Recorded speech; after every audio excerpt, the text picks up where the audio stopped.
Imagine this. A friend invited you to their house. They're hosting a social gathering. There's going to be like, let's say 20 plus people, so a lot of people. And you only know like two or three people. So the majority of people attending are complete strangers to you. Now, normally, you'd feel nervous, you'd feel overwhelmed. You're already going mentally blank on all the things you have to talk about in conversation, how to engage in small talk. And let's be honest, you'll probably end up in the corner of the room, being scrolling on your phone, pretending to be busy when really you're just looking at your calculator app. Let's be honest. But instead, your armpits are dry as a desert. You feel comfortable and you feel at ease at this invitation and you look forward to the opportunity to connect with other people and make new friends because you know the tactical maneuvers of how to instigate and to carry a conversation out of thin air with someone and make a connection. That's the picture you want, right? Then you are in the right place because today we're talking about the four conversation mistakes that most people make all the time. And I'm going to teach you what not to do. For those of you who are new here, hi, I'm Nicole Jean. I'm your people skills coach, and I help you go from feeling socially awkward to conversing with ease and get more friends as an adult.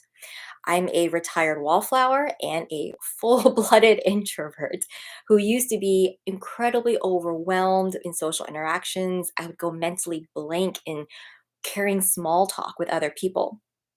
And now I'm a nurse practitioner here in California, the USA, and I carry dozens of conversations with all types of people from all different backgrounds on a regular basis. And I've discovered the secret. And so I'm here to help you speak up so you can get friends as a grown up. And today we're diving into the four conversation mistakes most people make. So let's go. Mistake number one, most people don't make it their intention to be curious and celebrate others. Often we go into conversations feeling or social interactions feeling really insecure about ourselves. And that insecurity actually stems from feeling competitive with the other person, right? And, maybe it's the thoughts going through your head, I'm not as social or charismatic as the other person. I'm not a social butterfly like other people. Or I'm a boring person. I have a boring life. I don't have anything interesting going on in my life compared to everyone else. And the truth is, you will never win if you enter a conversation with that mindset. You will never ever win if you're always playing these mental Olympic gymnastics in your head and you're always feeling competitive with other people. So instead, I want you to go into a conversation with curiosity and the intent to celebrate the other person. So go in that conversation and wonder what is it about this person? What is their story? What makes them tick? What motivates them? So here's a short example. Let's say you meet someone who seems excited and lit up by their work, by talking about their work. So dive deeper. Dive deeper because it's obviously something that's important to them. So find out more and be curious. And then as you get more information and find out more, make it a point to give them a kind compliment or make them feel positive. Celebrate them. You'd be really surprised at how little kindness people receive each day. Like most people wander through hint to celebrate that person. All right, mistake number two. Most people forget that everyone is on their own personal journey. And I get this comment a lot on my social media that making friends is hard because people are fake or people are phonies. They're not real. And maybe you've experienced this in the past. Maybe you've had a past experience where someone lied to you, someone made you feel disappointed or sad. So here's an example. This is a recent one. So a friend of mine was planning a vacation with another friend of hers. And let's call her friend Jane. It's not Jane, but let's just call it for, you know, ease of clarification. So they had initially planned to see waterfalls on their vacation, and my friend was so ecstatic, she couldn't wait. But on the day of the day they're going to see waterfalls, Jane said she isn't really interested in seeing waterfalls. And my friend was so angry. She was so disappointed. And she asked, "Why?" And Jane replied, "I said I was interested in seeing waterfalls because I thought that's what you wanted to hear." Now, obviously, I don't need to go into how my friend and Jane got into an argument and a fight, and now my friend thinks that Jane is fake and never keeps her word. But the point of the story is that everyone is going through their own personal life story. Everyone is battling a battle that you know nothing of. From this example with Jane and the waterfalls, maybe it sounds like she's battling with insecurity. She's battling with her own insecurity about voicing her true opinion, her wants, her needs. She may be battling some people pleasing habits. I'm not sure. But this argument that my friend and Jane had about seeing waterfalls on their vacation is a her battle with her insecurity.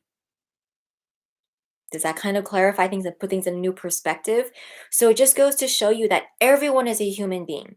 So when you come across someone who seems fake, seems phony, instead of seeing this as a permanent and static trait of this person, that this person will always be fake, always be phony, instead see it as they are currently on their personal life journey and their interaction you just had with them is a byproduct of their personal life journey. And you know what? Maybe where they are in their life journey, the person they are, they're not quite ready to be friends with you. And that's okay. That's totally okay. But when you do meet someone or people who are more aligned with you, your values, and they seem to be a better fit to be friends with you, and this leads me to mistake number three. Mistake number three is most people don't go into a conversation prepared. Do you ever go mentally blank in a conversation? Someone asks you, "How was your weekend? What's new in your life?" And it's a super vague question. I mean, you could go in this conversation could go in any direction on this topic. And at that moment, you feel so overwhelmed at the thought of, "Oh my gosh, do I summarize everything I did over the weekend or every single thing that's new in my life since I saw this person? Like, what do I talk about?" And so, what most people do is they don't go into a conversation prepared. And when I say prepared, I mean to have one or two stories about that you're ready to talk about. So just like preparing for an interview, you're preparing for an interview, the interviewer will ask you the usual general questions. Come in, we all know this. Why did you leave your last job? What happened? What are your strengths? What are your weaknesses? Why do you want this job? And when you're going into an interview, you don't answer those questions on the fly without any consideration or thought beforehand. No, you prepare beforehand. You prepare is the same concept in preparing for a conversation. You should always have a bank of stories in your brain, just like a database of stories. You can tell stories of things you did in the past, and you want to talk about stories that make you into whatever version you want to present yourself to others. So maybe you love salsa dancing. Maybe you love salsa dancing, it just lights you up. Have a story about the last time you went salsa dancing. Was it a great class? Was it eventful? What happened? How did it inspire you, motivate you? Maybe you're more of a homebody. You don't do salsa dancing. You love reading. Have a story about the last book you read and how it really inspired you and changed your life and how motivating it is and how much you recommend it. Whatever you're into, have a bank of stories in the back of your mind. And that way, you're always ready for a conversation and to be engaging and captivating in a conversation. Speaking of stories, this leads me to mistake number four. Mistake number four that most people make in conversations is that most people don't lean into what they are passionate about. So if you love something, you enjoy something, learn how to verbalize and articulate that. That's what makes you you. That's what makes you unique, exclusive, your unique perspective. That's what makes no one else you. Short example, I'm in my late 30s. I'm a mom, I'm a wife, I have a 2.5-year-old toddler son, and I work a 9 to 5. And yet I love social media. I love YouTube. I love Instagram. I love podcasting. I love all things social media. I love being able to connect with people around the world. I love learning about social media strategies and seeing how the algorithm changes and evolves over time. Like, this is just a little idiosyncrasy about me. I love all those things. And truth be told, a lot of my adult friends don't really get it. They don't They think it's weird. They think, "You're not a teenager or someone in their early 20s. Why are you into social media so much? You should be busy being a wife, a mom, working your 9 to 5." I don't know anyone who is into stuff like this, but I want you to lean into what you're passionate about. So here's a bonus tip. When someone says it to you, when someone says, "I don't know anyone like you," or "I don't know anyone who likes this stuff," I want you to smile. I want you to smile and enthusiastically reply, "Now you do." How's that for a reply? So embrace your idiosyncrasies. And that's what makes you unique. That's what makes your narrative, your story, your perspective different. And people crave people who are unique, who have this unique combination of traits. It makes you stand out in their mind. So embrace what you're passionate about and your idiosyncrasies. And if you want to know how to tell your story in a captivating way in conversations, then I invite you to apply for my one on one coaching service, Socially Awkward Bootcamp. If you enjoyed this mini training here today, then you will love working with me at the high touch, intimate level that you can only get in my coaching service. So, in 12 weeks, Socially Awkward Bootcamp can give you an arsenal of things to say and how to say in conversations, like word to word scripts. And what that means for you is that you'll be able to easily strike up conversations with new people on the fly, just like that. But the real value is that you can authentically connect with other people and find your social circle. And that makes you feel like you belong. I was just reading an article the other day I think it was from the Washington Post, and they said that studies have demonstrated over and over again that friends are essential to a healthy and meaningful life, to your physical health. It's just as important as eating healthy and getting good night's sleep. And get more friends and live a more meaningful life. And the link and the information is below in the description box here on the YouTube live stream, or if you're listening on the podcast, it's in the show notes below. All right, so that is the 4 conversation mistakes that people make, that most people make. And you're not going to make those mistakes anymore because now you know what to do in conversations. All right. Um, let's see the comments if there's any Q&A. I'm always open for any Q&A. I'm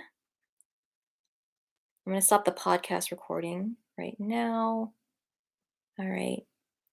I don't see any questions or comments. Hi, Aurora. Thanks for coming in. I appreciate you spending your time here on my live stream. All right. I don't see any comments or questions in the Q&A, so I always try to be respectful of your time. I'm going to sign off. Next week's live stream, we are talking about the ways to be a great friend and to build meaningful relationships in 2023. So it's going to be a great, great mini training live stream. And so that's our mini training for today. I thank you 1,000 times over. I appreciate you. I appreciate the conversation we had today. And as always, your time and your attention is the best gift you can give me. So I thank you 1,000 times over. And I will see you all next week online. Bye.